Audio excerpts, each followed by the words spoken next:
Well, you know, I thought All right, about thank getting you. out my beef steak in my nuts. I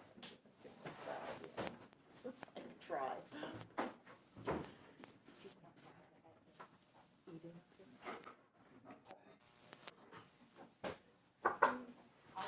All rise. Superior Court now in session. Judge Michael E. Schwartz presiding.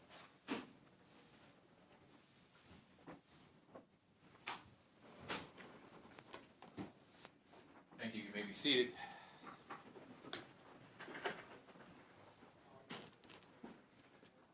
Good morning, Your Honor. Good morning, counsel. Do you have a preferred order this morning?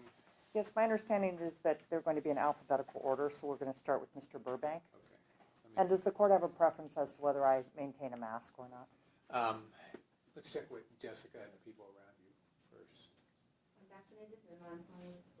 And I'm fully vaccinated as well. If you folks are fine with it, I'm fine with it. Okay, thank you. Okay. So join it. Okay. And I am fully vaccinated. Okay, thank you. And you don't have to disclose to me your current status. I'm just asking if anybody feels uncomfortable. We'll make sure everybody around them is masked. Okay. All right. Good morning, counsel. Go ahead. Good morning, Your Honor. We're here on the matter of the state of Washington versus Christopher. Apologies. Sorry. He's on it yet. Your Honor, we're ready. I will bring him out. Okay, thank you. Thank you.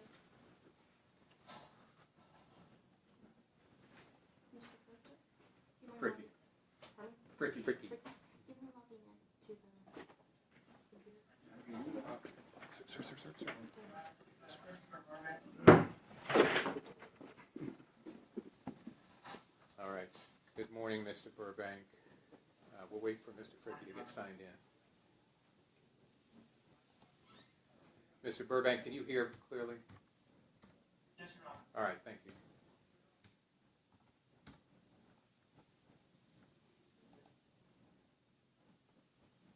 Should be right.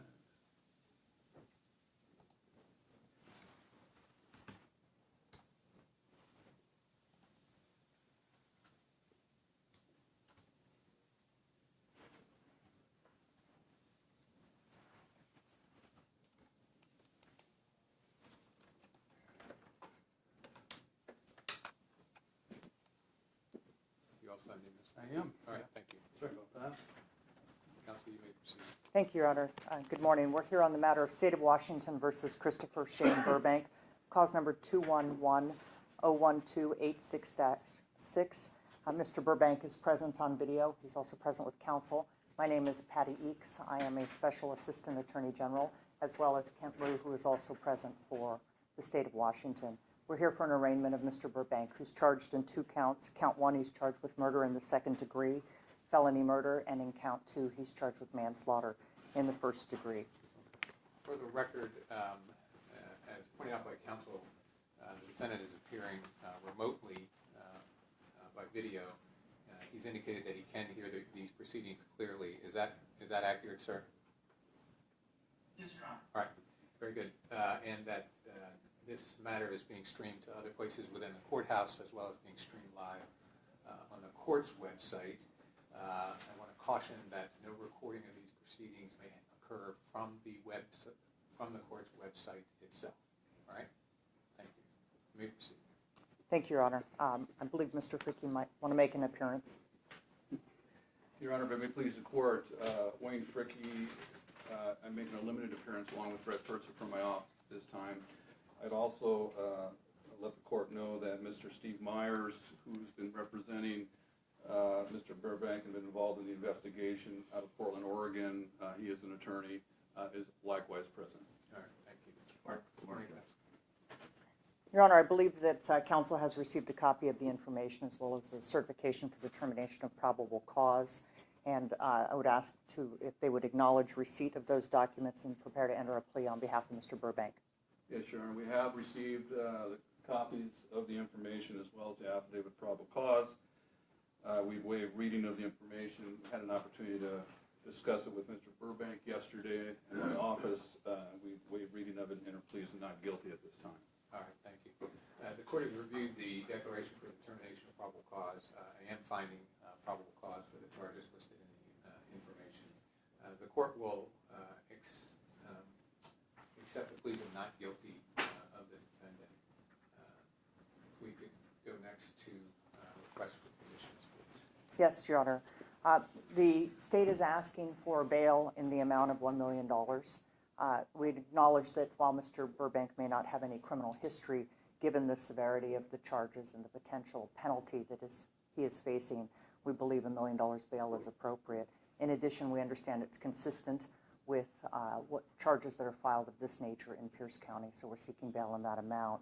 We're also asking for some additional conditions, which is that Mr. Burbank surrender his passport, that he have no contact with the victim's family, Manny Ellis's family, or any of the witnesses in the case, that he have no contact with any of the co-defendants, that he have no weapons, and to the extent he has weapons, that he surrender those, that he have no law violations, and that he maintain contact with his attorney. We've also spoken with Mr. Fricke this morning with respect to the expected residence where Mr. Burbank would live if he is released or able to meet bail, that they've requested that that address remain confidential, and I can pass it up to the court, that's fine. We would ask for a restriction with respect to travel if he is released within the surrounding 2 counties to the location where he will be. That's all I have at this time, Your Honor, unless the court has any questions. You listed only one factor under Criminal Rule 3.2, that is the nature of the charge. Are you aware of any other factors having to do with the danger to the community, the risk of flight, or the likelihood of the interference in administration of justice? Your Honor, with respect to the risk of flight, I think that's tied to the severity of the charges and the potential penalty that is being faced. But I have no other information than what I have offered to the court this morning. All right, thank you. Mr. Fricke?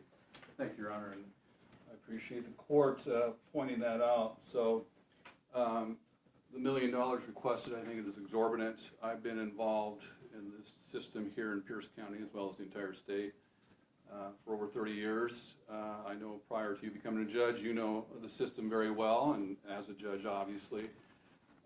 There is a presumption of release, of course, under 3.2, and I don't think what the state has offered here, which is nothing, overcomes that presumption of release, and not just release on one's personal recognizance. About Mr. Burbank, the reason Mr. Hansen here, if the court has wants to ask him questions, is to show since March of last year when this incident occurred, he's been involved in this case from the very beginning on behalf of Mr. Burbank and the other individuals. He's been in contact with the AG's office through Mr. Liu and Mr. Hillman, who was, my understanding, was involved at one time. It's been constant. He's also been in constant contact with Mr. Burbank as well as his wife. And by the way, his wife is in one of the other courtrooms observing these proceedings. And so throughout this time, including when it got transferred to the AG's office, knowing of the investigation going on here, he's done nothing. He's lived at his residence. He's been with his family. He has 2 young kids, a 10-year-old, a 7-year-old. He's been with his wife. They've been married 10 years plus. Her family is from the area, and one of the address that's been given to the court is where he would reside along with his wife and kids as part of her, I think it's his mother or father. He comes from North Carolina. And other than this incident here, this allegation, which is all it is, his record is pristine. He served in the U.S. military from, I believe, 2002 to 2010. He was a E6 upon discharge. He saw combat in Iraq. Received a Medal of Valor. He was in combat. Honorably discharged. He then got out. He had met his wife when he was stationed at JBLM. He went back to North Carolina. He was in law enforcement there from 2011 to 2015, pristine record. He and his wife then come back here. He's been in the Tacoma Police Department since 2015, December specifically. Throughout that time, he's had accommodations through the department. There's never been a hint of him ever doing anything wrong.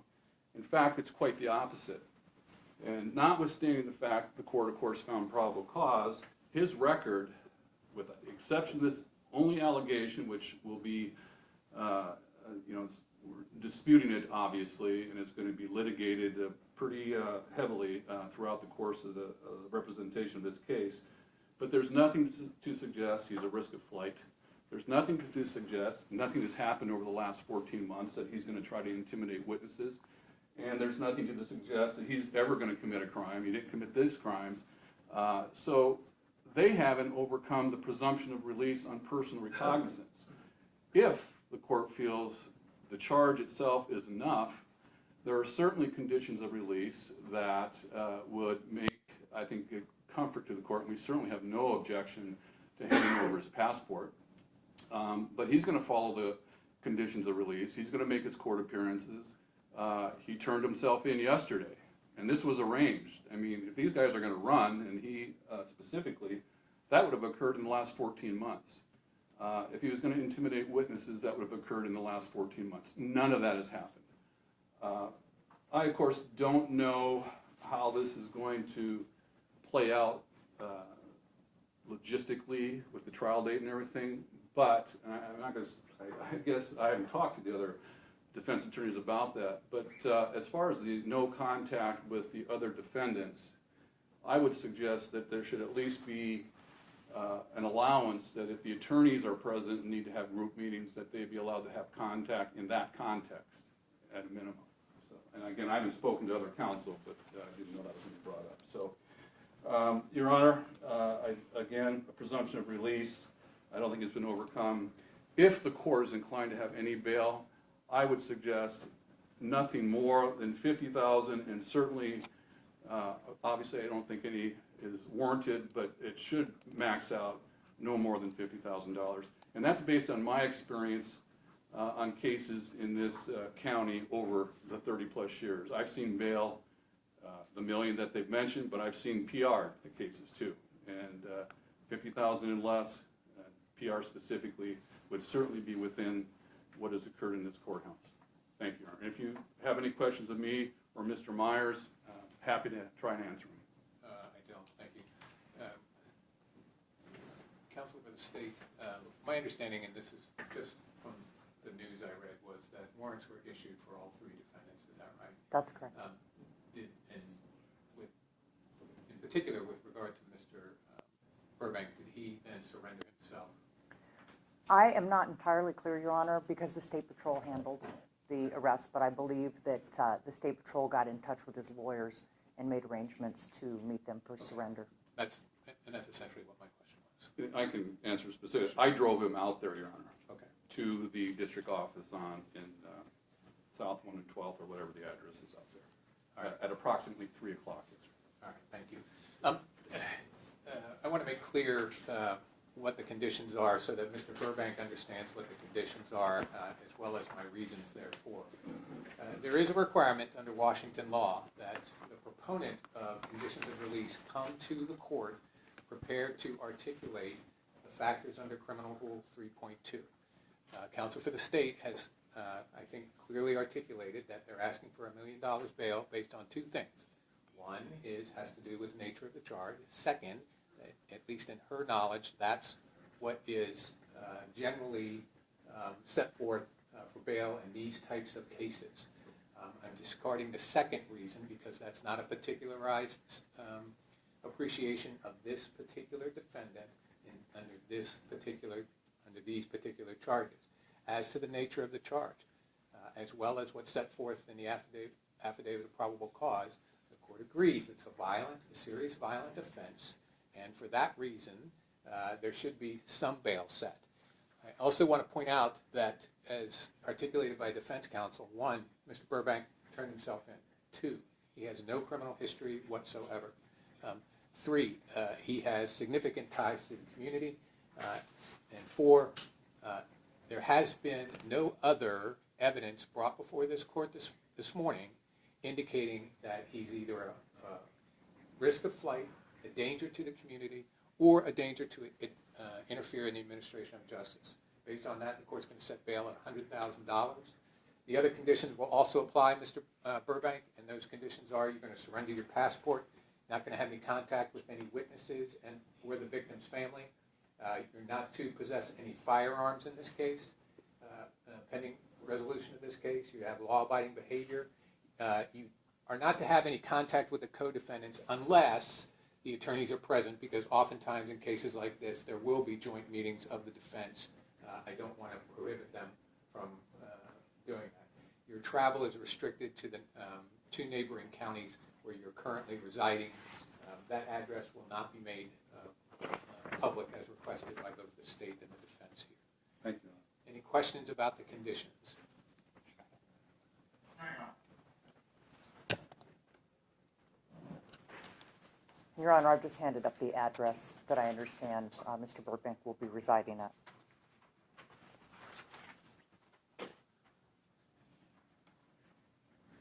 Okay. So the problem is that the conditions of release document is a public document. Yes. So what I'm going to indicate to reside at is to the address given notice to the parties and the court. You all know what that address is. That works for me, Your Honor. Thank you. I really appreciate that. I know Mr. Burbank does as well.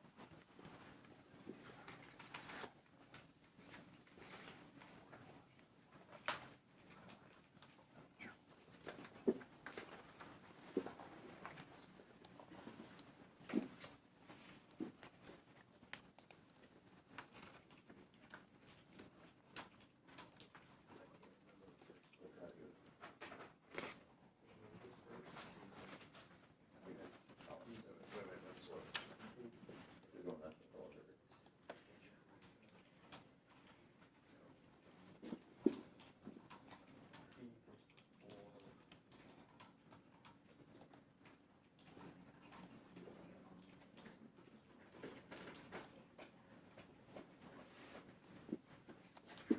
If I didn't say it earlier, no use of non-prescription drugs. Also, remain in contact with your defense attorney, Mr. Burbank. Yes, Your Honor. And Your Honor, Do you already have his passport? I do not, Your Honor. And perhaps counsel can answer this for me. Can that be surrendered by close of business on Monday, or excuse me, Tuesday, because Monday's a holiday? Is that satisfactory? That's fine with the state, Your Honor. We can make that happen.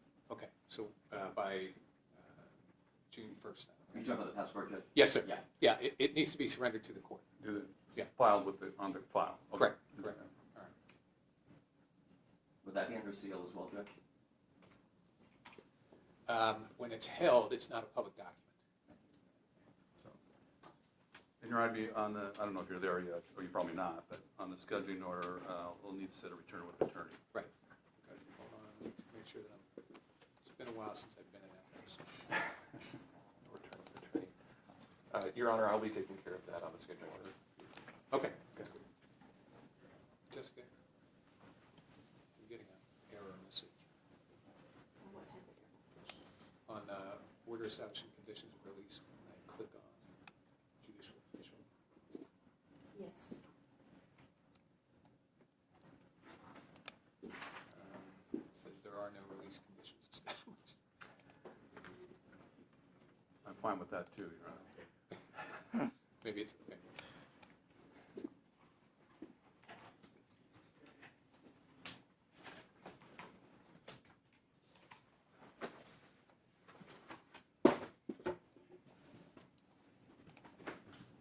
Okay, that's what, thank you. Mr. it's ready Yep. for him.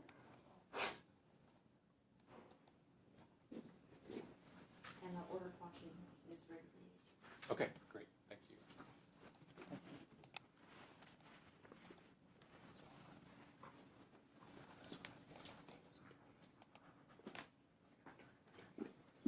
Oh.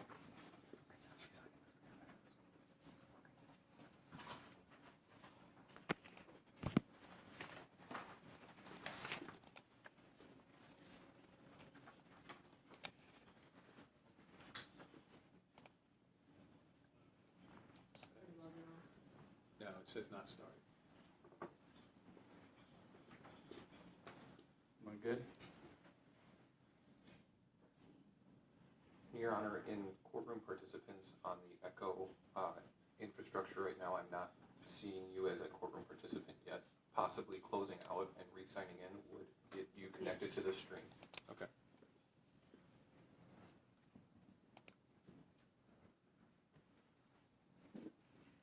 So just make it till we have everyone. Echo when we go back in.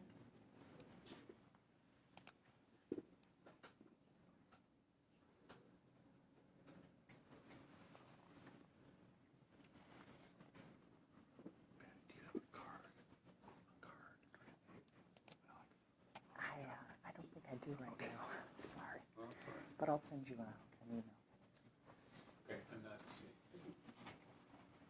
I'm sorry, I'm not seeing the icon. My email address is on. Okay, great.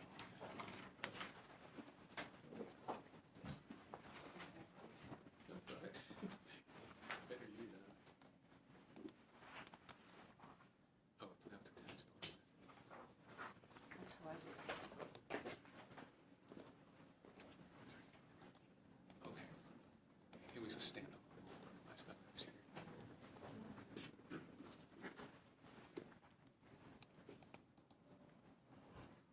And Your Honor, I'm now seeing you as a participant in the echo session. Thank you. Are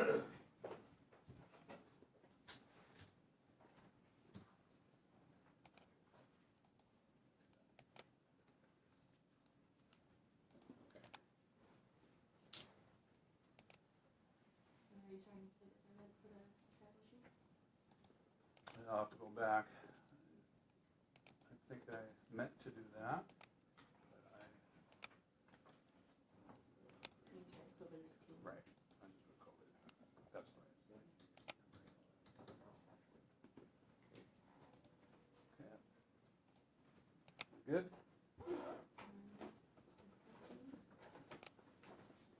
Yes, just the scheduling order. All right. Okay, Mr. Burbank, I'm going to sign an order that requires you to appear with counsel. It's called a return with attorney date on June 11th, 2021. That's at 8:30 a.m. That's in CD2. In other words, if you're out of custody at that time, it'll be in this courtroom. There's another 2 court dates listed on there. You want to pay close attention to them because failure to appear will result in a bench warrant being issued for your arrest and the likelihood of your bail being raised, okay? Yes, Your Honor. All right, thank you.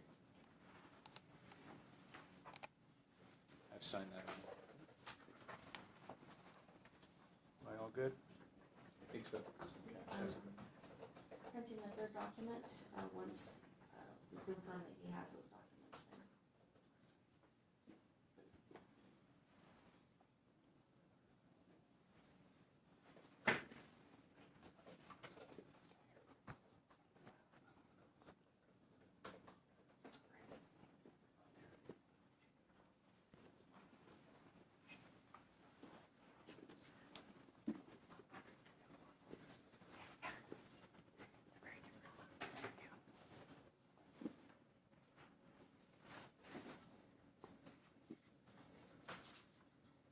Your Honor, Mr. Burbank is in receipt of court schedules, no contact order, and the conditions of release. So he has all 3 documents. Thank you. Thank you.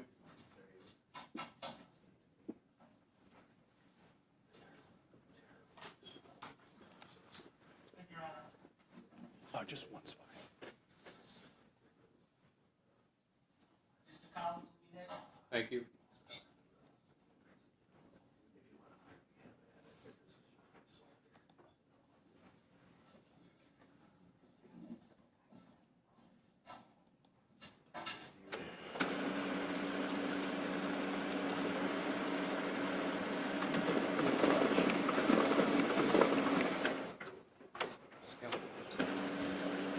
Jared Austin.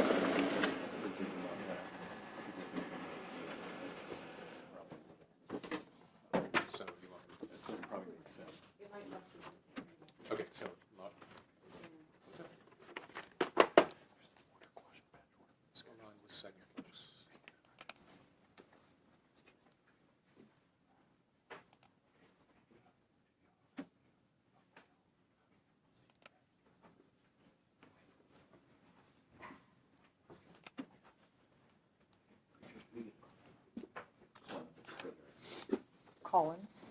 Mr. Collins.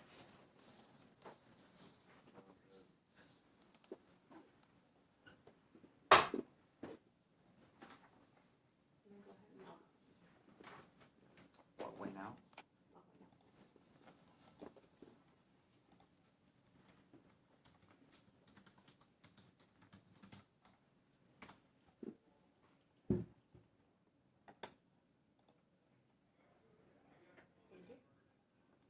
Go ahead, Counsel. Thank you. This is the State of Washington versus Matthew J. Collins, cause number 21-1012887-4. Mr. Collins is present via video from the jail. He's also represented by counsel, Mr. Jared Osser.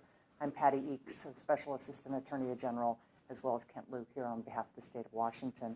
We're here for the arraignment of Mr. Collins, who is charged in count 1 with murder in the second degree, felony murder, and in count 2 with manslaughter in the first degree. It's my understanding they have counsel has received a copy of the information as well as the affidavit of probable cause, and ask them to acknowledge receipt and prepare to enter a plea. Thank you. Mr. Osser? Good morning, Your Honor. Jared Osser, along with Nicole Fisher, on behalf of Mr. Collins. We acknowledge receipt of the information, although I believe they've charged my client in count 1 with murder in the second degree, not murder in the first degree. Apologies. We would waive formal reading, stipulate to probable cause for purposes of arraignment only, and ask to be heard with respect to conditions of release. Thank you. All right. Oh, and Your Honor, I've also filed a limited notice of appearance for purposes of arraignment only. My client's currently represented by Michael Strapoli. He's determining whether there's a conflict necessary to get off the case, and so he's asked me to file the limited notice of appearance for this hearing only, and would ask the court to set a return with attorney. All right. Thank you very much. Is your true name Matthew Joseph Collins? Yes, Your Honor. Okay. Can you hear me okay, sir? Yes, sir. And can you hear everything the attorneys are saying also? Yes, sir. All right. Very good. The court's going to accept pleas of not guilty on behalf of Mr. Collins. The court is also finding probable cause based on the declaration for determination of probable cause. The court will hear the parties on conditions of release. Thank you, Your Honor. Similar to the request that was made with respect to Mr. Burbank, the state is seeking bail in the amount of $1 million. The basis, although Mr. Collins has no criminal history that the state is aware of, that amount of bail is being sought based on the seriousness of the charges and the potential penalty associated with that, based on the facts that are laid out in the affidavit for determination of probable cause. We also understand that Mr. Collins has moved and lives someplace in Oregon at this point. We would also seek the surrender of his passport, no contact with the victims or witnesses, and no contact order with the co-defendants. Ask that he surrender any weapons that he may have and have no weapons and no law violations as conditions of release, and that he maintain contact with his counsel. We'd also like to have a restriction with respect to travel, given that he's currently living out of state. That's all I have, Your Honor. How do you want me to articulate the restriction on travel, given that he's residing in a neighboring state? I think what we're asking, Your Honor, is that we don't know the county that he's living in Oregon, but similar that there would be a restriction with respect to two counties, the two adjoining counties to where he is living in Oregon, and that he be permitted only to travel to Washington for purposes of this case. All right. Counsel. Your Honor, I obviously need to make a record for Mr. Collins. I know the court had discussed the principles outlined in Criminal Rule 3.2, but as the court knows, that rule contemplates an accused be released on their personal recognizance unless the court is not satisfied that such a release is sufficient to prevent a violent offense, secure an individual's presence at court, and to prevent the interference with the administration of justice. I can tell the court that my client was in the military, U.S. Army for 7 years, honorably discharged. He joined the Tacoma Police Department in 2015. He's had no infractions while employed at Tacoma Police Department. In fact, he's got 12 accommodations, many of which are for de-escalating the use of force to avoid lethal force being used. What I can tell the court is my client lived in Tacoma until this incident. He was put on administrative leave for 2 weeks following the incident, was reinstated back into duty full-time until Mayor Woodard went on TV and commented on the case. He was then replaced on administrative leave for safety purposes, both the community and himself. He's been on administrative leave since then. He's had obviously no criminal history. He's had no incidents since the investigation ensued. He's been represented by counsel, Mr. Strapoli, the entire time, participated to the extent that his attorney has advised him. He made himself available during the course of that investigation, is my understanding. And in fact, when warrants were issued, surrendered himself through counsel yesterday. I spoke to his wife this morning. They live with family in Oregon. They're asking the court to allow Mr. Collins to live in that same address in Oregon with the family. He's got a wife and 4 kids. He actually has completed trade school, has an employment waiting for him at Bonneville Electric, should he be released down in Oregon. To that end, I spoke to Mr. Collins this morning, went through what the court knows as a waiver of extradition and what that entails and what that requires. He's indicated a willingness to sign the waiver of extradition, provide the appropriate prints associated with that, and Mr. Weissman was kind enough to forward that to the jail, so he has that in front of him, should the court grant that condition. With respect to travel, I would ask the court simply to allow him to travel throughout the state of Oregon and obviously Washington. Should he decide to retain my firm, he would have to travel up here to communicate and review evidence with me. But the court can indicate that the travel is for the purpose of either court or meeting with his counsel. I guess my concern is, what's the need to travel throughout the state of Oregon? I don't know that he needs to travel throughout the state of Oregon unless employment requires him to do so through Bonneville. And obviously, if that's the case, I can note a motion to modify the conditions appropriately and provide documentation to the court in that regard. So Mr. Collins has made a similar request that we not provide the actual address to the court or to the parties. And so have you provided it to? He hasn't even provided it to me yet because he doesn't want to provide it over the phone because it's being recorded. And so what I would do is get that information from Mr. Strapoli. He has that information along with a passport, provide that passport and documentation of the address of the court by Monday, and provide it to Ms. Eakes and Mr. Liu once Mr. Strapoli has it. The address has to be provided today. I can facilitate that. Yes, prior to any release, he has to provide his address. Of course. Okay. And you can get that just by meeting with him. I can call him once we get off the record, Your Honor. Anything else? No, Your Honor, thank you. Okay. And Ms. Eakes, again, the state is relying on the same bases here for their recommendation for bail. Is that correct? That's correct, Your Honor. And as I indicated earlier, but we did survey the filings in Pierce County with respect to the amount of bail and murder and manslaughter charges. Okay, thank you. Court's going to set bail in this matter at $100,000. Okay. It can be by secured bond. Other conditions are going to apply, sir. Those include that your travel is restricted to the county you're currently residing in Oregon, okay, and the contiguous counties, meaning the counties that touch that particular county in Oregon. You may also leave that county in order to travel to and from Washington for the purpose of court or meeting with your counsel. Okay? No other travel at this time is authorized. Do you understand that condition? Yes, sir. All right.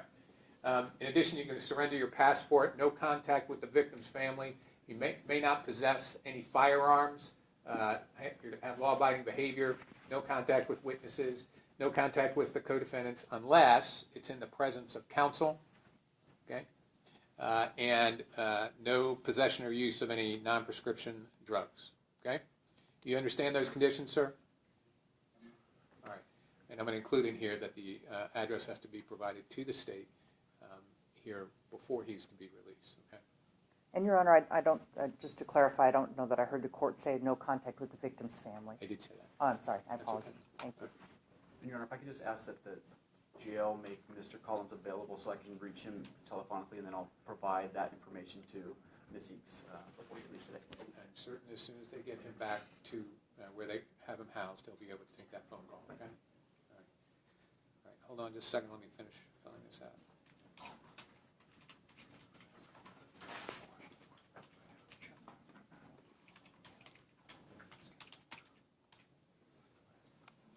Do we need to have a return of attorney?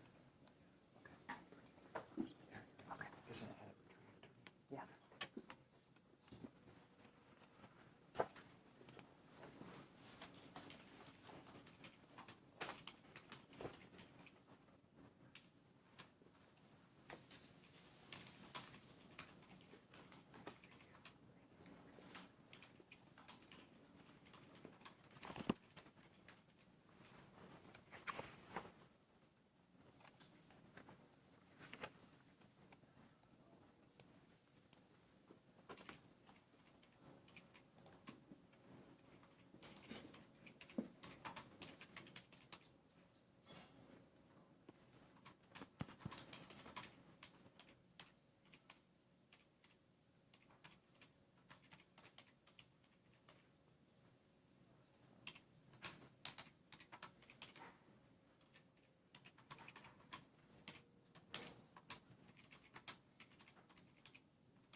I've signed the condition, Your Honor. All right, thank you.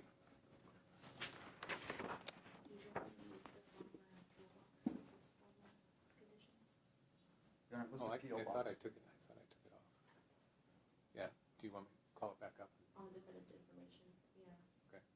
I thought I took it off. But it was, It's about on the top part. oh, all right, yes, remove it. Let me re-sign that, Your Honor. I'm also being told that perhaps the prior waiver of extradition is not listed on there. I'm sorry. Is the extradition? Oh, that's my fault. signed? I thought that had already been executed. It has not been No, executed. Your Honor, he has a copy of it with him at the All right. jail because he has to sign that in your presence, and so he was willing to sign that in your presence. All right, go ahead and print it out, and then the conditions, and we'll just include that in there, counsel, that part of the court's ruling on the extradition. Thank you. All right, Mr. Collins, I'm also signing a scheduling order which requires you to be in court next time on June 11th, 2021 at 8:30 a.m. That's back in this courtroom if you're out of custody by that time. Okay, there's also a couple of other court dates on there you want to pay attention to. If you fail to appear, a bench warrant will issue for your arrest, and it's likely that the conditions will change. Do you understand that, sir? Yes, sir.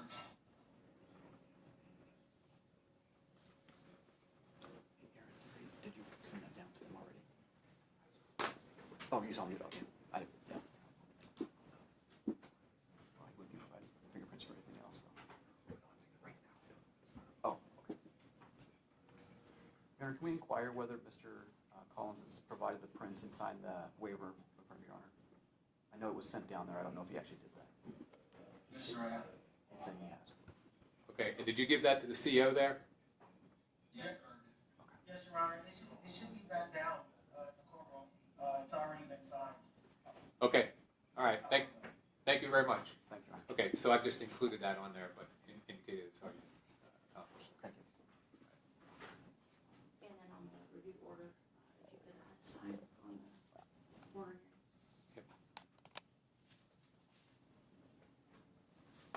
All right. Those have all been executed. Thank you, Your Honor. thank you.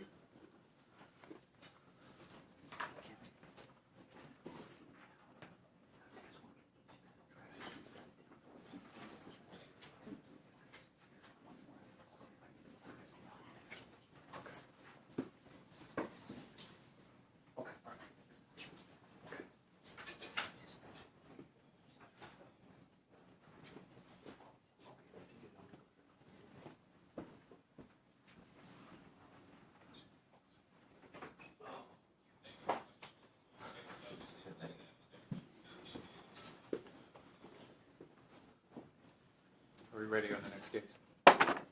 I believe so. Just State of Washington versus, All right, thank you. I'm sorry? Hold on, folks, I have to sign out and sign back in. no problem. See, on mine it said, it actually has me. Really? Yeah. Okay, that's all right. Okay. Thanks.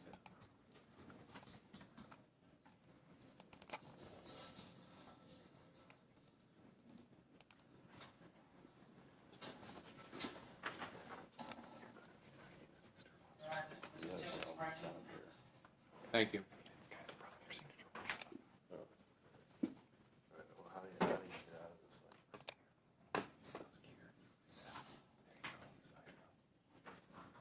Okay, Mr. Rankin, can you hear me? All right.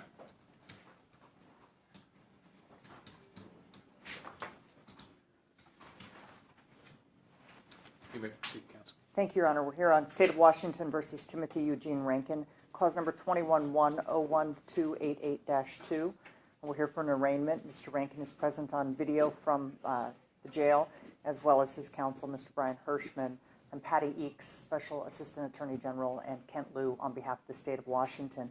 We're here for the arraignment of Mr. Rankin on the charge of one count of manslaughter in the first degree. The court's had an opportunity, I believe, to review the affidavit supporting the probable cause. I would ask that counsel acknowledge receipt of the information and the affidavit and enter a plea on his behalf. Your Honor, good afternoon. It pleases the court, Brian Hirschman on behalf of Mr. Rankin, handing forward my notice of appearance. This is not a limited notice. I will be representing this gentleman. Okay, accept it for filing. Your Honor, we acknowledge receipt of the information in the affidavit of probable cause, waiver reading, enter a plea of not guilty. Mr. Rankin and I went through that at length yesterday, so he's advised of the contents. All right, thank you. The court is going to accept the plea of not guilty. I'm also finding probable cause based on the declaration in support of probable cause. I'll hear the parties on conditions. Thank you, Your Honor. At the risk of being repetitive, I will ask the court again for bail in the amount of $1 million. That request is based, again, on the severity of the charge and the potential penalty which Mr. Rankin is facing if he is convicted of this charge. I don't have any information with respect to him having any sort of a criminal history. It is an amount of bail consistent with our research with respect to bail that is set in these types of matters in Pierce County. In addition, we're asking that Mr. Rankin be required to surrender his passport, that he have no contact with the victim's family or with the witnesses in the case, that he have no contact with his co-defendants with the exception of, unless counsel is present, that he have no weapons and that he surrender any weapons that he may currently have, that he have no law violations, and that he maintain contact with his attorney. I'm not certain where Mr. Rankin lives, but again, we would ask for a travel restriction to the contiguous counties. I believe he's in Washington. That's all I have, Your Honor. Thank you. Counsel? Thank you, Your Honor. Similar to prior requests, I'm going to ask that his address remain confidential. I've got it. He is a homeowner. It's in a neighboring county, and I can advise the court of the same. All due respect to counsel, when you come before the court as an officer of the court and make representations that $1 million bail in same or similar cases is the norm or consistent with, I think that what you need to do is investigate that before you say it. That's wrong. That's patently false. I've had murder and manslaughter cases with bail set far below $100,000, and in fact, on occasion, just like this, personal recognizance. I am not here to litigate against the first two gentlemen who appeared before this court. My client factually sits in a very different position than those two gentlemen. There is no issue. My client was responding to a priority backup call. What happened prior to his arrival, he had no knowledge of. He just knew there was a fracas when he got there. My client factually sits in a very different position, and that's probably, I'm guessing, why he's only charged with manslaughter in the first degree, in contrast to felony murder counts that preceded him. I have presented to the bench and to counsel a very formidable mitigation packet. I think it deserves a bit of an explanation. I met this gentleman for the first time at about 2 p.m. yesterday. We were able to amass that formidable packet in less than 24 hours. I don't know how many declarations. I didn't count them. You've had an opportunity to read them. These are not just declarations. These are declarations from honorable citizens in the military, in law enforcement, his neighbor across the street, his chiropractor, and that actually deserves some commentary. I presented you with a Purple Heart. I would have presented you with the other, but he gave it away to the family of a fallen veteran, a comrade in arms that he lost in a battle overseas defending this country.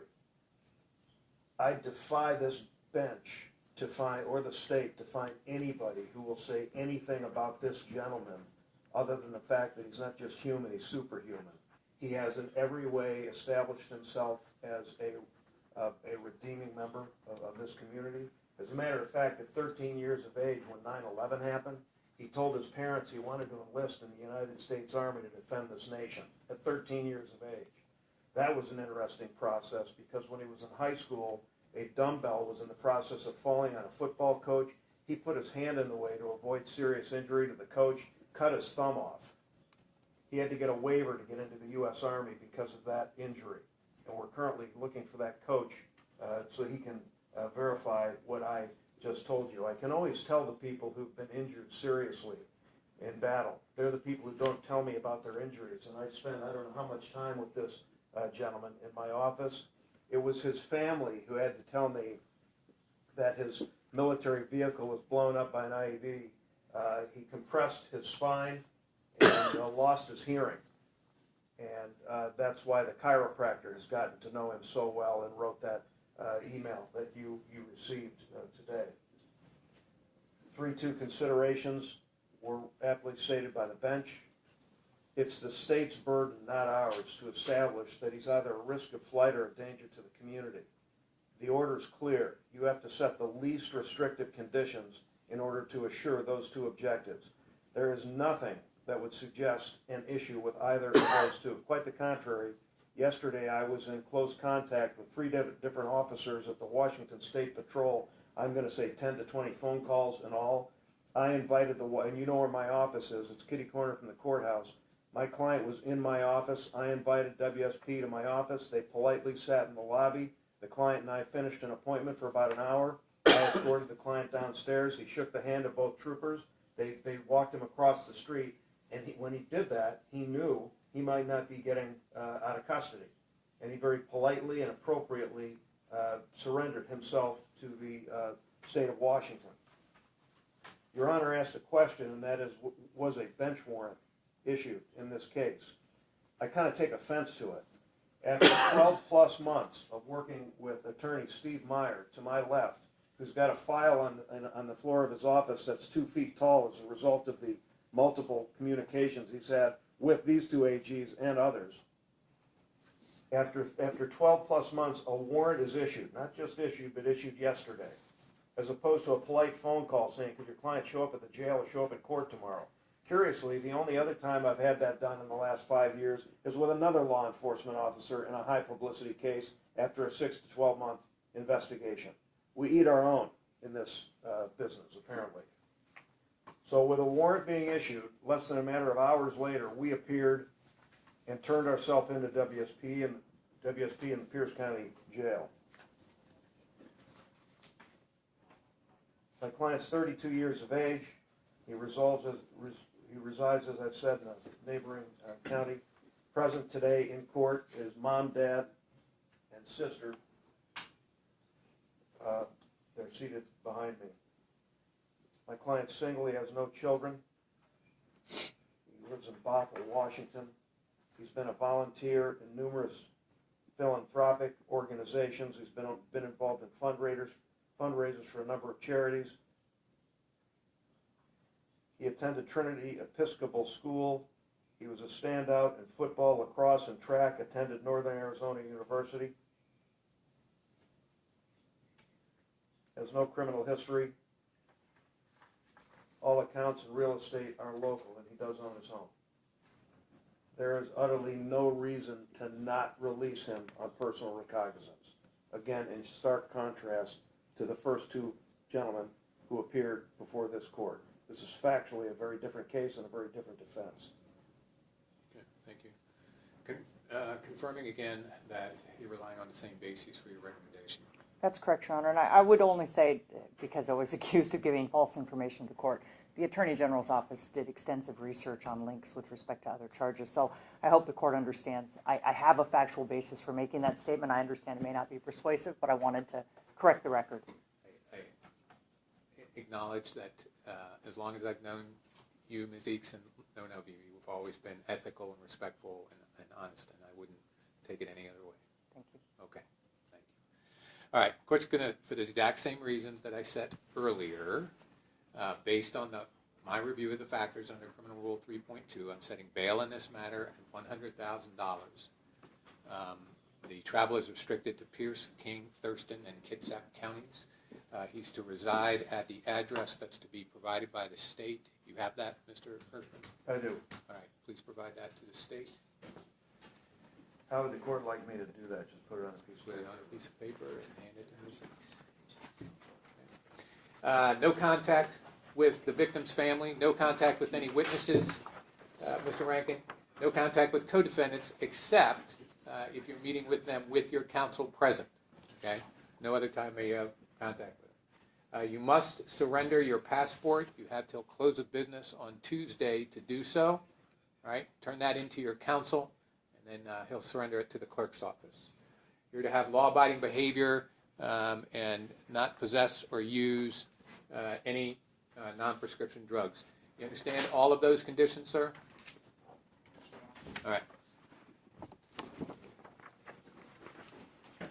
I have received the address, Your Honor. Thank you. Thank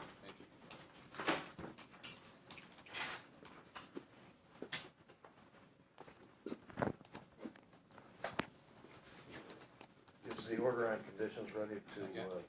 sign? Not yet.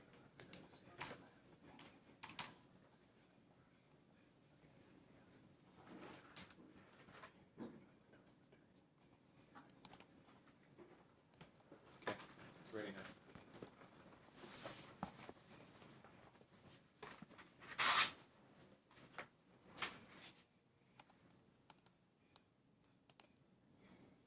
Your Honor, I think, had indicated, and I don't know how to use this thing very well, but if I'm reading this correctly, is have no contact with co-defendants and witnesses, you did indicate a proviso that we're allowed to meet as a group if need be. That's in there. I can't, I'm sure it is, I just can't see it, so. Okay, so it should be right in the space next to that limitation, unless it didn't come out. Right? I can only tell you, I'm not seeing it. Okay. Hold on just a second. You want me to beam back out of this Hold on thing? just- No, just wait. Okay.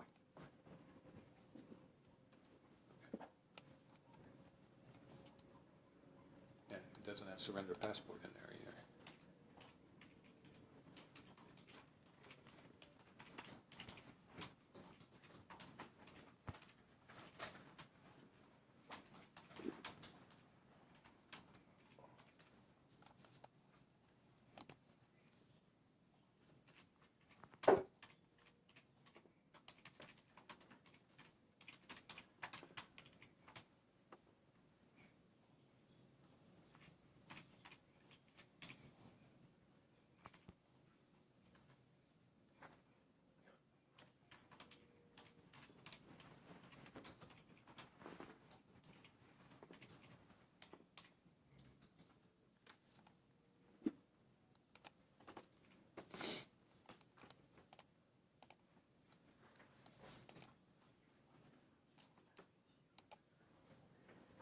Okay.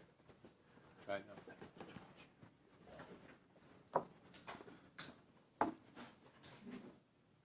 Here we go, may only have contact with co-defendants and company, okay, thank you. Yep.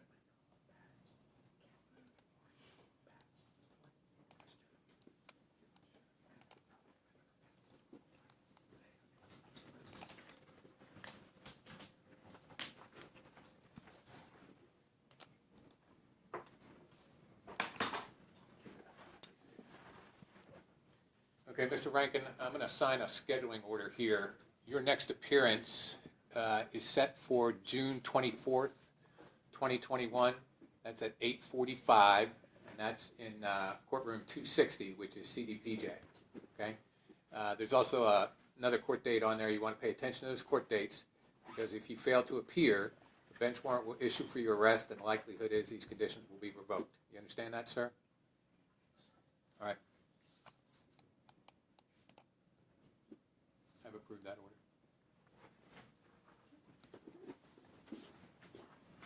Clicking on the scheduling order.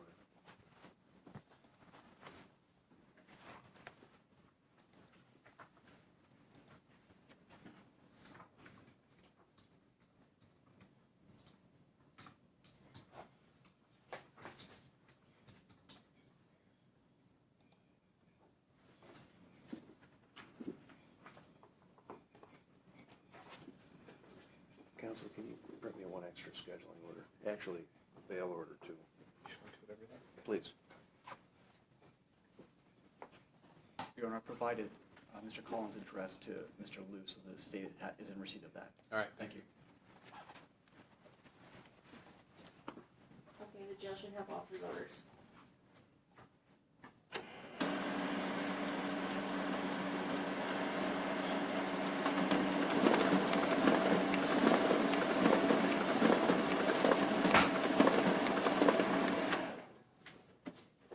Should be 2 copies of the scheduling order, 2 copies of the bench warrant quash, and 2 copies of the order establishing conditions of release. Counsel, thank you very much. Did you want a copy? All right, thank you very much. I can get it. Thank you. Anything else from the party? Nothing from the state, Your Honor. Thank you. All right, thank you. We'll be at recess.